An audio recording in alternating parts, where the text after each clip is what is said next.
আসসালামু আলাইকুম ভিউয়ার্স, আজ শেয়ার করব মুচমুচে ক্রিস্পি আর একদম খাস্তা লেয়ার কচুরি বানিয়ে। এই মুচমুচে ক্রিস্পি আর একদম খাস্তা লেয়ার কচুরিটা এত বেশি টেস্টি হয় যে আপনি একবার খেলে বারবার এটাই খেতে চাইবেন। তাহলে চলুন এবার দেখে নেওয়া যাক।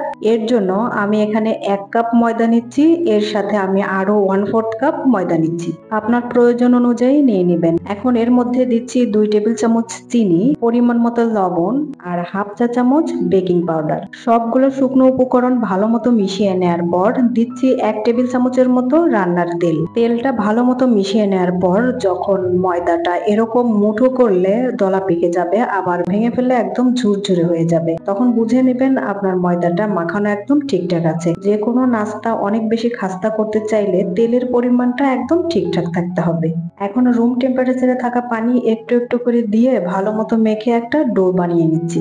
এখানে পানিটা একটু একটু করে দিয়ে মেখে নিতে হবে, তা না হলে পানিটা বেশি হয়ে যেতে পারে। মেখে নেওয়ার এই পর্যায়ে দিচ্ছি 1 চা চামচের মতো তেল। এই সময়ে তেল দিলে হয় কি, ডোটা ভিতর থেকে এবং বাহির থেকে অনেক বেশি সফট থাকে। দেখতে পাচ্ছেন এখানে ডোটা কিন্তু অনেক বেশি নরমও না, আবার অনেক বেশি শক্তও না, ঠিক এরকম করে একটা ডো বানিয়ে নিতে হবে। এখন ডোয়ের উপরে একটুখানি তেল মেখে নিচ্ছি, এতে করে আর ডোয়ের উপরটা ড্রাই হয়ে আসবে না। তারপর ঢাকনাতে ঢেকে রেস্টে রেখে দিব আধা ঘন্টার জন্য। আর এই সময়ের মধ্যে লেয়ার দেওয়ার জন্য একটা পেস্ট তৈরি করে নিচ্ছি। এর জন্য নিচ্ছি 1 টেবিল চামচ কর্নফ্লাওয়ার, 1 টেবিল চামচ ময়দা, 1 চা চামচ চিনি আর 3 টেবিল চামচের মতো তেল।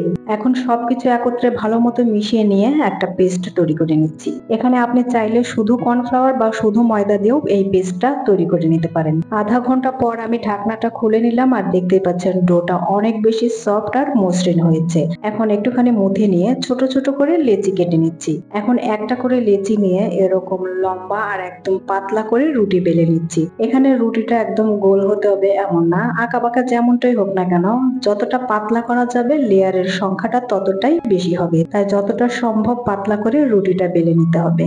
লেয়ার দেওয়ার জন্য আগে থেকে যে একটা তরল পেস্ট তৈরি করেছিলাম, এখন সেটা ব্রাশ করে নিচ্ছি। মিশ্রণটা ভালো মতো ব্রাশ করে নেওয়ার পর দিচ্ছি পরিমাণ মতো ময়দা ছিটিয়ে। এখানে চাইলে আপনি কর্নফ্লাওয়ারও দিতে পারেন। এখন পরোটার মতো ভাঁজ করে নিচ্ছি এবং প্রতিটা ভাঁজে মিশ্রণটা ব্রাশ করে নিয়ে ময়দা ছিটিয়ে দিয়ে অপর ভাঁজটা দিতে হবে। এভাবে করে আমরা যতগুলো ভাঁজ দিব ঠিক ততবারই মিশ্রণটা ব্রাশ করে নিব আর ময়দা ছিটিয়ে নিব।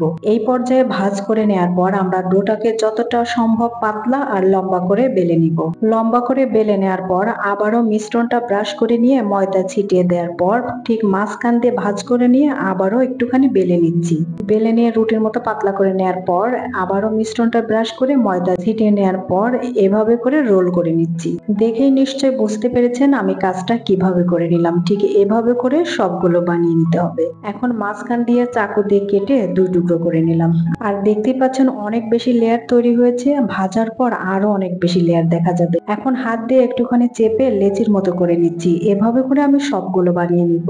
এভাবে করে সবগুলো লেচি বানিয়ে নেওয়ার পর আমি আবারও একটা একটা করে লেচি নিয়ে হাত দিয়ে এভাবে একটু চেপে চেপে একটুখানি বড় করে নিচ্ছি। তারপর এর মধ্যে দিচ্ছি আলু, গাজর আর মুরগির মাংস দিয়ে একটা পুর বানিয়ে নিয়েছি। আপনি আপনার পছন্দ অনুযায়ী যে কোনো ধরনের পুরটাই এখানে ব্যবহার করতে পারেন, হোক সেটা ঝাল অথবা মিষ্টি। এখন লেচির 2 প্রান্ত এভাবে চেপে চেপে সিল করে নেওয়ার পর হাতের তালুতে এভাবে ঘুরিয়ে সমান করে নিচ্ছি। সবগুলো লেয়ার কচুরি এভাবে করে বানিয়ে নেওয়ার পর এবার ভাজার পালা। ভাজার জন্য চুলায় তেল বসিয়ে গরম করে নিয়েছি। এখন একটা একটা করে কচুরি তেলের মধ্যে দিয়ে দিচ্ছি। এখন কচুরিগুলো উল্টিয়ে পাল্টিয়ে গোল্ডেন ব্রাউন বা বাদামি কালার করে ভেজে নিচ্ছি। আর এই সময়ে চুলার আঁচ একদম লো থেকে একটুখানি হাইতে আছে। এই পর্যায়ে কচুরিগুলোতে খুব সুন্দর একটা কালার চলে আসছে আর অনেক বেশি ক্রিস্পি আর খাস্তা হয়েছে, তাই তেল থেকে তুলে নিচ্ছি। দেখতে পাচ্ছেন লেয়ার কচুরিগুলো অনেক বেশি ক্রিস্পি আর খাস্তা হয়েছে আর অনেক বেশি লোভনীয় দেখাচ্ছে। এভাবে করে সবগুলো লেয়ার কচুরি ভেজে নেওয়ার পর এবার গরম গরম পরিবেশনের পালা। এবার একটু ভেঙে শেয়ার করছি। দেখতে পাচ্ছেন লেয়ার কচুরিগুলো মুচমুচে, ক্রিস্পি আর অনেক বেশি খাস্তা হয়েছে। এই ঝাল ঝাল মিষ্টি মিষ্টি লেয়ার কচুরিটা একবার বানিয়ে সবাইকে খাওয়ালে সবাই আপনার প্রশংসা করবে আর রেসিপিটা জানতে চাইবে। সেই সাথে এই সহজ সুন্দর রেসিপিটা ভালো লাগলে লাইক, কমেন্ট, শেয়ার আর চ্যানেল সাবস্ক্রাইব করে পেজটা ফলো দিতে যেন ভুলবেন না। আজ এখানেই বিদায় নিচ্ছি। আল্লাহ হাফেজ।